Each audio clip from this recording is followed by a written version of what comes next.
I watched the director's cut of Robocop, the 1987, in case that's not clear. And I gotta be honest with you, I'm kind of leaning towards a 6. I think it's a great movie. It's wildly over the top. And for all the love it gets, boy, are there some missed moments here. Partway through, we find out that Paul McCrane's character recognizes Robocop as Murphy. Or at least, as the guy they killed, which is fine. Whatever you want to call it. And there's this clear case where Boddicker is connected to the corporation, right? Even later, when they rekindle their friendship outside of, the strip, and they get the cool anti-tank guns, he's never like, oh, by the way, that's that guy we tortured and killed for 10, 15 minutes in the movie, right? He definitely fucking knows who we are and remembers us, and it's not great. I actually was kind of sure that Paul McCrane's character died, because it's not, booked. He just gets, yeeted into a car, and he just kind of goes limp. I will admit that it is, Verhoeven's brand to be super over the top. I guess I misremember this movie by a lot, because I have seen the remake, and while I enjoy that movie a lot, I just assumed his family was going to be here somewhere or sometime, and they're just not, which I actually think is so great. It's such an interesting feeling, because you keep expecting them to pop up or whatever, see them. The last time you physically see them is in his memory, where he's waving, or they're waving at him as he drives away or whatever. But throughout the movie, they're just memories or ghosts. And I think that's done pretty well, but you just miss a couple of really good moments. And I think we traded them for these moments of yapping where it's the two CEOs mad at each other. And I think the movie very much wanted us to be on the side of the guy who made Robocop. Well, he's definitely super evil as well. He's straight up erased Peter Weller's character with middling success at best. I'd buy that for $1. There's also this subplot of the cops strike, and then there's the scientists who seem kind of interested in Robocop, at least enough to work on him, but not enough to help him at all when they figure out that he had a nightmare and stuff. The movie is super good. I 100% recommend, if you haven't seen it in a long time, go watch the original Robocop. If you can, get the director's cut. It's on Max. I think the difference is only a couple minutes, but at the time, that few minutes was the difference between being almost X-rated and R-rated. And I'm going to say that I think the remake is PG-13. I'm actually going to go look at that because I'm not sure anymore. Yeah, it was in 2014. I was wrong. I thought it was 15.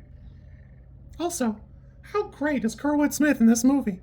I really did want him to say dumbass just one time. Just once. I know it wasn't his thing yet, but I wanted it. I recognized him because I was man, I've seen that guy again recently, and I guess I saw him in House.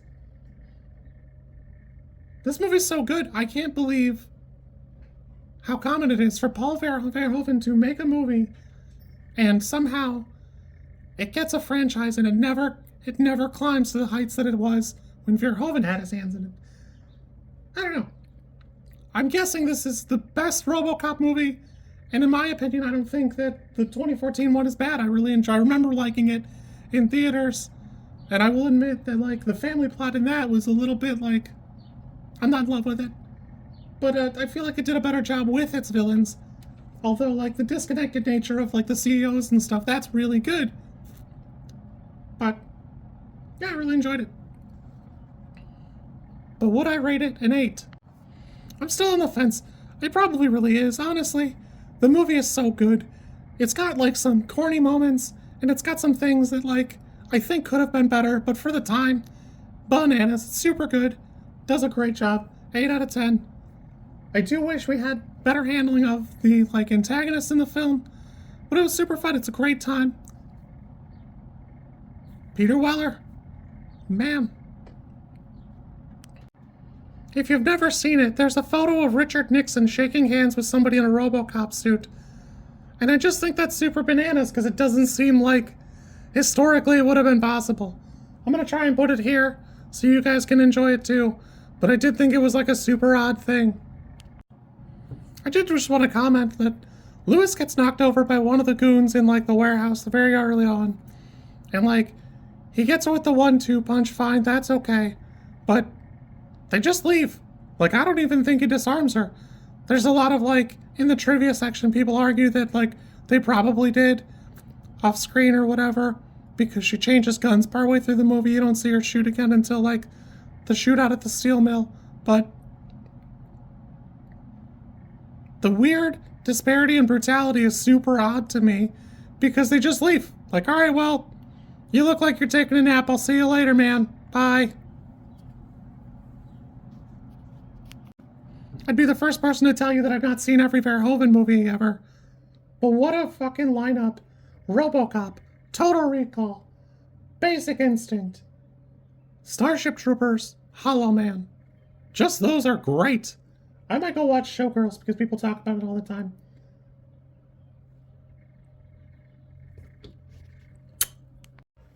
Special mention that one of the extended scenes in the director's cut is when the ED-209 just blows away that guy in the boardroom. But one of the best parts of that is when the guy gets up to do his presentation, the TVs behind him slowly change.